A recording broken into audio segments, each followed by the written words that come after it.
Right now, obviously, it'd be Braden, it'd be Austin, it would be Darius. Those guys obviously have got a lot of starting experience. Tega has really shown up. Mike Horton has really done well. Casey Dunn is in that mix. Marquell Harrell has taken a lot of reps with the ones.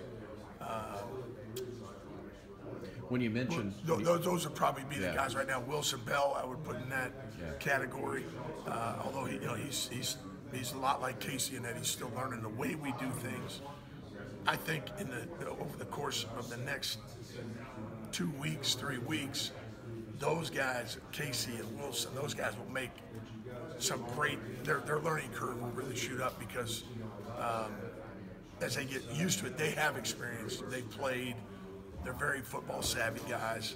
They're just getting used to how we do things. When you mentioned Prince, obviously a lot of people think left tackle. So where do you see Darius James? Is he a tackle? Could you put him at guard in that first game?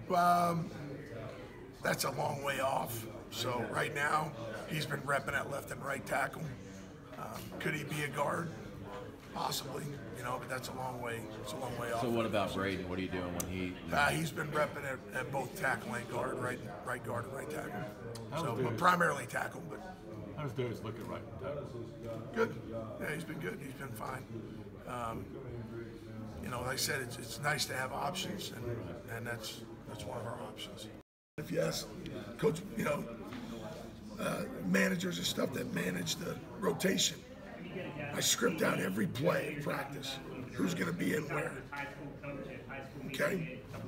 And, I've had guys in the past, they call it the matrix because there's moving parts and sometimes it looks like a bunch of zeros and ones. And I say, you better make sure the right guys are on the field at the right time. You're in charge of that.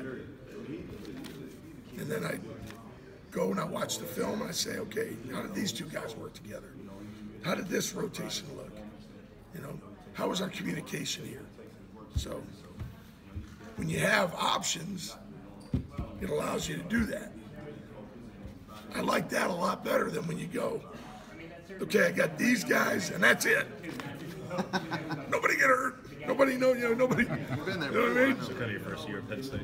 Well, can you get lost in the details sometimes because of that depth when you're working with so many guys trying to figure out what's gelling best and you only have so much time to do so in practices?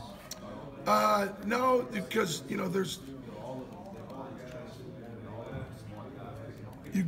when I go into a scrimmage or a practice, we kind of have a plan for that day. Say, let's focus on this today. Let's see how this works today, right? And then the next day it may tweak just a little bit. So it's not, as helter-skelter as much, you know what I mean? Now, when you have it, I would rather have options than not have options. Does that make sense? So now the tough part about it is sitting there saying, what is absolutely the best